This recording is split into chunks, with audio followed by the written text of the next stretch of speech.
नमस्कार, मैं रचना शर्मा। चढ़ती कला टाइम टीवी देख रहे सभी दर्शकों का स्वागत करती हूं। आप देख रहे हैं हरियाणा के समाचार। समाचारों की शुरुआत से पहले एक नजर आज की मुख्य सुर्खियों पर।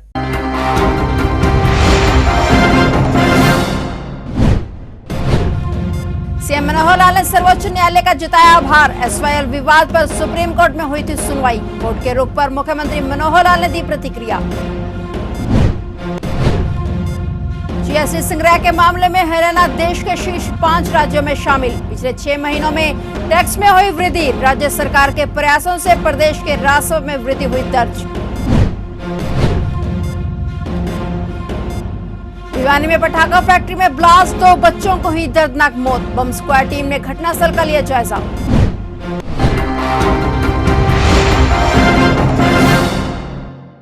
और अब समाचार विस्तार से।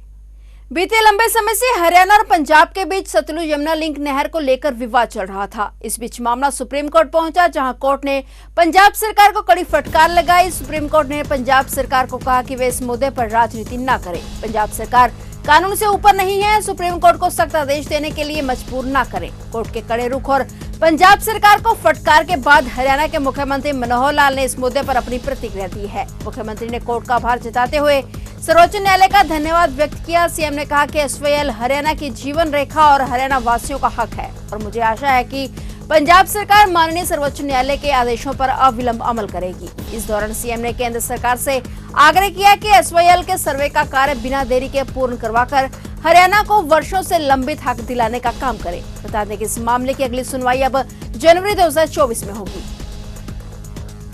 हरियाणा के भिवानी स्थित गांव बड़सी में पटाखा फैक्ट्री में धमाका होने से 2 मासूम बच्चों की मौत हो गई। पटाखा फैक्ट्री में धमाका होते ही आसपास के क्षेत्र में सनसनी फैल गई। वहीं पुलिस और एम्बुलेंस की टीम मौके पर पहुंची, जिसके बाद बम स्क्वाड हरियाणा की टीम ने मौके पर पहुंचकर घटनास्थल का जायजा लिया। बता दें कि गांव बड़सी में पटाखा फैक्ट्री में जब काम चल रहा था तो अचानक धमाका हो गया। धमाके से फैक्ट्री में काम कर रहे 2 बच्चों की मौत हो गई। दोनों बच्चे फैक्ट्री में पटाखे में बारूद डालने का काम करते थे। 14 वर्षीय सचिन और 16 वर्षीय मुस्कान यूपी के रहने वाले थे और दोनों परिवार सहित गांव में रहते थे। धमाके में दोनों बच्चों के शरीर के टुकड़े होकर बिखर गए। दोनों बच्चों की मौत से परिवार के लोगों का बुरा हाल है। वहीं थाना भवानी खेड़ा से एसएचओ पवन कुमार अपनी टीम के साथ मौके पर तैनात हैं। पुलिस ने फौरन कार्रवाई करते हुए फायरमैन इंचार्ज की शिकायत पर मालिक सहित देखरेख करने वाले पर केस दर्ज कर 3 आरोपितों को गिरफ्तार कर लिया है। उधर मृतकों की भिवानी के नागरिक अस्पताल में पोस्टमार्टम करवाया गया है।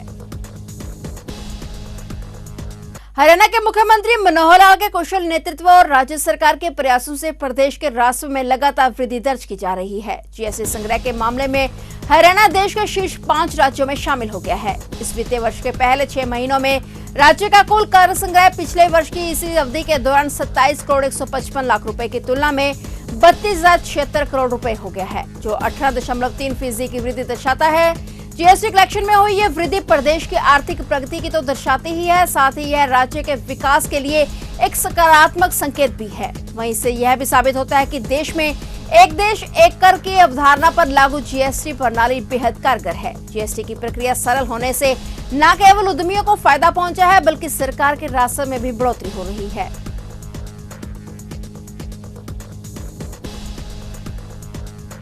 कृषि विभाग और ग्राम सचिवों की निगरानी के बावजूद पराली जलाने के मामले नहीं रुक रहे हैं। इसको लेकर कृषि विभाग के अधिकारी गंभीर हो गए हैं। पराली जलाने की घटनाएं को रोकने में नाकाम रहने पर विलेज लेवल कमेटी को नोटिस जारी कर जवाब मांगा गया है। जिले में 12 जगह आग लगने की घटनाएं सामने हैं, जिसमें से 8 पराली की हैं। इन सभी घटनाओं के बारे में सैटेलाइट से जानकारी मिली है। जिन किसानों के यहाँ पराली जली है उन किसानों पर जुर्माना लगाया गया है। बता दें कि गत वर्ष जिले में 195 मामले पराली जलाने के सामने आए थे। इस दिनों धान की कटाई का सीजन चल रहा है, ऐसे में किसान खेतों में पराली जलाने लगे हैं, जिसे रोकने के लिए कृषि विभाग के अधिकारियों को कड़े निर्देश दिए गए हैं।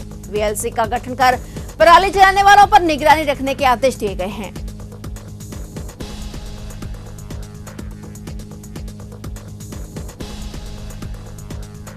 हरियाणा में मानसून की विदाई हो चुकी है, लेकिन मौसम में उतार चढ़ाव का दौर जारी है। प्रदेश में सुबह और शाम के समय गुलाबी ठंड का एहसास होने लगा है। हालांकि दिन में तापमान सामान्य रहता है। वहीं मौसम विभाग के पूर्वानुमान के मुताबिक हरियाणा में 8 अक्टूबर तक मौसम साफ रहेगा तो 9 अक्टूबर को बारिश की संभावना जताई गई है। 9 अक्टूबर को कुछ क्षेत्रों में हल्की से मध्यम क्षेत्र की बारिश हो सकती है और पूरे उत्तर भारत में इन दिनों सुबह सुबह हल्की ठंड का एहसास किया जा रहा है। पूर्वानुमान के अनुसार अब अगले 5 दिनों की अवधि में राज्य में मौसम शुष्क रहने की संभावना है। 9 अक्टूबर को अलग अलग स्थानों पर हल्की से मध्यम बारिश।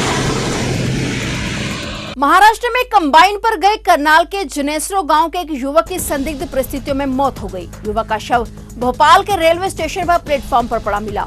युवक जिन लोगों के साथ कंबाइन पर गया था, परिजनों ने उन पर हत्या का आरोप लगाया है। पुलिस द्वारा शव का पोस्टमार्टम करवाया गया है, लेकिन युवक की मौत कैसे हुई यह पुलिस जाँच का विषय है। जी उर्फ काला जो है कि लड़का हमारे इलाके जनेसरो से किसी कंबाइन पे काम करने के लिए एमपी गया हुआ था और रात सूचना मिली है कि भी उसकी वहाँ डेथ हो गई है। तो परिजनों का आरोप है कि भी जिनके साथ गया था उनके लापरवाही की वजह से या उन्होंने कुछ न कुछ उसके साथ किया, इसकी वजह से उसकी डेथ हुई है। परंतु हमने इनकी कहने के मुताबिक फिर आगे हमने सूचना प्राप्त की है तो वहाँ जीआरपी थाना भोपाल से पता लगा है, जिस हेड कांस्टेबल ने कार्रवाई की है उससे मैंने बात की है। तो उन्होंने बताया है कि जिस तरह प्लेटफार्म 4-5 के ऊपर उसकी रात के 2 तारीख की रात को जो है सूचना आई थी कि एक आदमी अचेत अवस्था में पड़ा है। उसके बाद जाकर के देखा तो डॉक्टर को बुलाया, उसकी डेथ हो चुकी थी। उसके बाद उन्होंने मोर्चरी में रखवाया, फिर उन्होंने मैसेजेस वगैरह डाले हैं ग्रुप में और जहाँ भी उसकी फिर शिनाख्त के लिए जो भी लड़के वहाँ इसके साथ गए हुए थे वो पता नहीं कल पहुँचे हैं या परसों पहुँचे हैं वहाँ थाने में।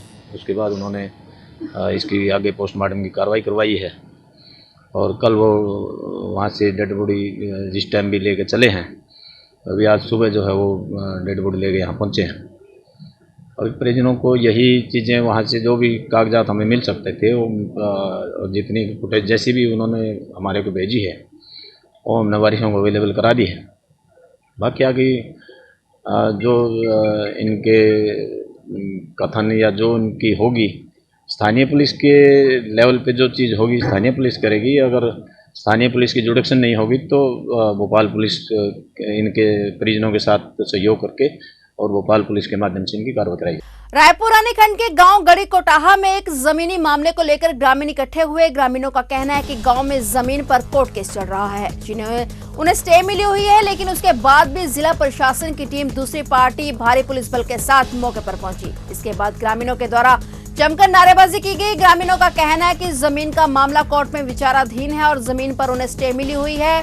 बताया जा रहा है कि स्टे की कॉपी देखने के बाद प्रशासनिक टीम वापस लौट गई। जब इस पूरे मामले को लेकर रायपुर रानी पुलिस थाना प्रभारी इंस्पेक्टर सुखबीर सिंह से बात की गई तो उन्होंने बताया कि किसी भी तरह की अप्रिय घटना से निपटने के लिए पुलिस बल की मांग की गई थी, जिसके तहत पुलिस बल को मौके पर भेजा गया था।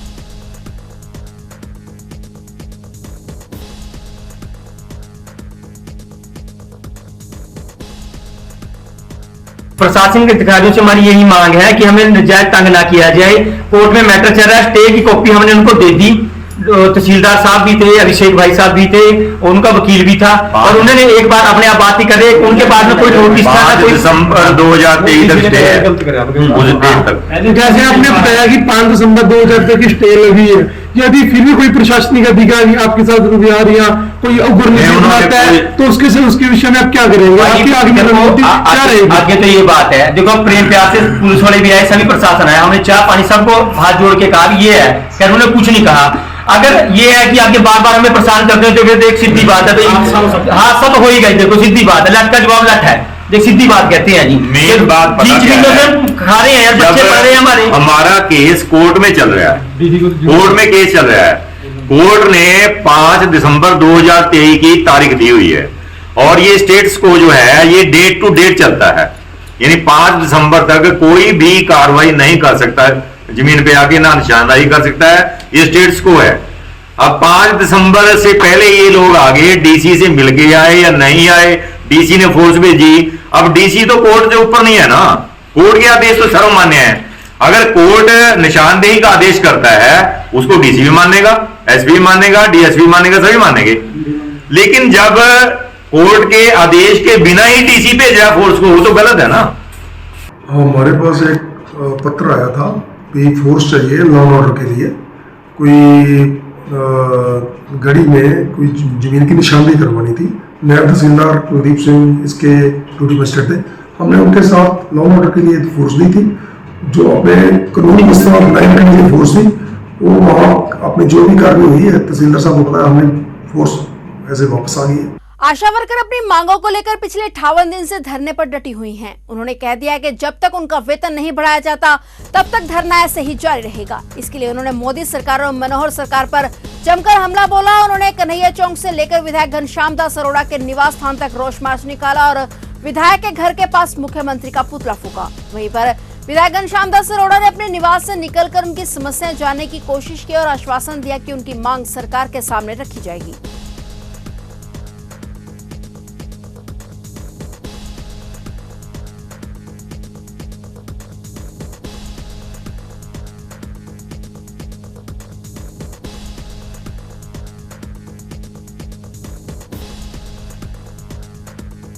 हरियाणा पावर यूटिलिटीज के चेयरमैन पीके दास ने खंड विकास और पंचायत अधिकारी कार्यालय में कालका और पिंजौर क्षेत्र के निवासियों की समस्या को सुना और मौके पर उपस्थित संबंधित अधिकारियों को समस्याओं के त्वरित समाधान के आवश्यक दिशा निर्देश दिए। इस अवसर पर कालका की पूर्व विधायक लतिका शर्मा के साथ बिजली विभाग के अधिकारी भी उपस्थित थे। इस दौरान लोगों ने बिजली, पानी, सड़कों, स्वच्छता आदि से संबंधित शिकायतों को उनके समक्ष रखा। वारित्रा फाउंडेशन ने घरौंडा कम्युनिटी सेंटर में विभिन्न सामाजिक मुद्दों पर जागरूकता बढ़ाने के लिए ग्रामीण महिला सशक्तिकरण कार्यक्रम का आयोजन किया। जिला एवं सत्र न्यायालय पानीपत की अतिरिक्त न्यायाधीश रंजना अग्रवाल ने बतौर मुख्य अतिथि शिरकत की। कार्यक्रम के दौरान वारित्रा फाउंडेशन की ओर से 4 गांवों में चल रहे सिलाई सेंटर प्रशिक्षण में उत्तीर्ण हुई महिलाओं को सम्मानित किया गया। कार्यक्रम में गांवों की बेटियों द्वारा सांस्कृतिक प्रस्तुति भी दी गई। तो ये थे हरियाणा के समाचार और नए समाचारों के साथ फिर से हाजिर होंगे। तब तक के लिए देखते रहिए चढ़ती कला टाइम टीवी।